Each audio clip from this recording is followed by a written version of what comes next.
I bought a car. This is a 1993 Mazda Miata NA, because that's the only generation you would get, because pop-ups, it's the best. You don't buy a different one. I'm poo-pooing everybody else's Miata at the moment. Sorry, but it's true. As you can see, that's an upper control arm. That's a lower control arm. Those aren't attached. I bought this car about 4 months ago. 5, maybe? I'll put the exact date up here. First car I bought. And I love it. I wanted a project car. Here's the first picture of it.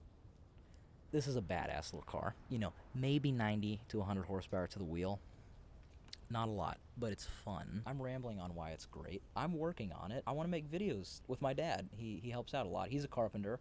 I am a car enthusiast, so we're both now mechanics. It's not running right now, so it was operable for about 2 months, and then the clutch kind of went out. I'll go grab that in a minute. My transmission, it was black. Clutch dust. Everywhere. The transmission was disgusting. Here's a picture of it. Disgusting? Oh my gosh, I cleaned it up.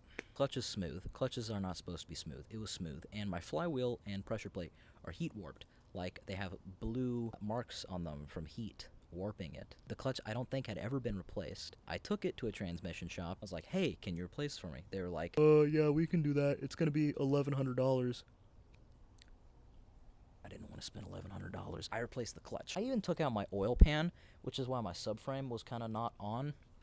I've done a lot. Looks great. I have no idea how it functions. I haven't driven my car in like 2 months. This engine was not really in my car. It was in my car, but supported by redneck science. If you get that, awesome. Now it's in. It's connected. And all new engine mounts. This car was not healthy. Somehow it made it home, and another 2 months around town. I don't know how.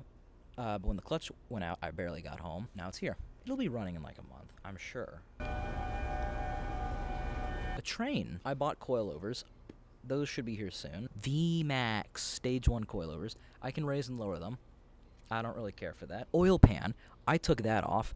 Oh my god. Don't ever do it. Scraped all the gasket. That was horrible. Put all new gasket on. Put it on a drill press because somebody had stripped the drain plug and they had rethread it with a larger size, but the size wasn't conventional. It was a hose thread. This means nothing to the average person, but that's stupid. That also stripped. It didn't really leak, but it was kind of like, I should probably fix that. I did fix it, so I put it on the drill press. I drilled it out. There it is, all nice and clean. Rethread it with a tap and die to a larger size, and I put an easy oil drain in that eliminates the possibility of stripping anything. Also, while I was down there, I did the rear main seal and just general cleaning. So if I ever want to do an oil change, which I will, and it drains, and then it's not draining anymore. Make life so much easier. I can't wait to do another oil change. It'll be so great. I'm going for an OEM Plus build. I'm going to be methodical and do a good job of putting this car together. It's going to be done right. Clean every bolt and nut, everything. It is going to be one of, if the not, most well-built Miatas on YouTube. That's a bold claim. I'm going to go with it, though. I'm doing this right. I may have no idea what I'm doing, but I know I'm going to do it right, and I'm going to take my time. I'm going to be hooning in this sooner or later. Burnouts, drag, racing, track, not takeovers, no takeovers. Can't be doing that. Let me get some parts to show you. Here's my power steering rack. I rebuilt, me and my dad, I gotta give credit where it's due. We rebuilt this entire thing. I got my starter rebuilt. This thing was black. It was horrible. It was so nasty. Look at it. It's all clean. It's got a warranty on it. Ooh, I'm so happy with it. Where's my clutch? Oh my god, there it is. Here's my clutch.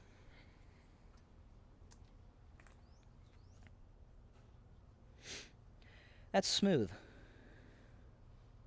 You can see the metal. Yeah, that's not what it's supposed to look like. We've got the back end, and you're probably like, oh my god, a little hole. I didn't do that. I have no idea how that would even happen. Oh, come on, focus. Yeah, there's the floor, the ground. My shifter's not really in there. I love the Miata interior. And yes, I have a new dashboard piece. I just haven't put it in yet because I need to disassemble the dashboard because there's a rattle, and I'm insane like that. Stock seats, I might get aftermarket ones. But they have speakers in the headrest, and I find that so awesome. I will probably get an aftermarket steering wheel, like a quick release, because I'm a goober. I do love the stock steering wheel. I will keep it, the front, the engine. I'm missing the airbox at the moment. I mean, I have it. I just took it out. That's your cruise control, I think. Somebody prove me wrong. Tiny little fuses. This is the 1.6, my little pop-ups, which these things took a while to find. These little dudes, you take the cap off, and you can twist them to open the headlights. I have BBS wheels. They are so horrible. I mean, they're cool, but they're all beat up. Check this out. This is awesome. I have, like, 30 seconds of footage left. That's awesome. Here's my gross trunk. You see all that? That's, like, the tar sticky stuff for the sound deadening. I'm going to be banging that out with dry ice very soon. Here's my 93 Mazda Miata. I hope you've enjoyed, and, bye-bye. Ooh, 2 seconds left.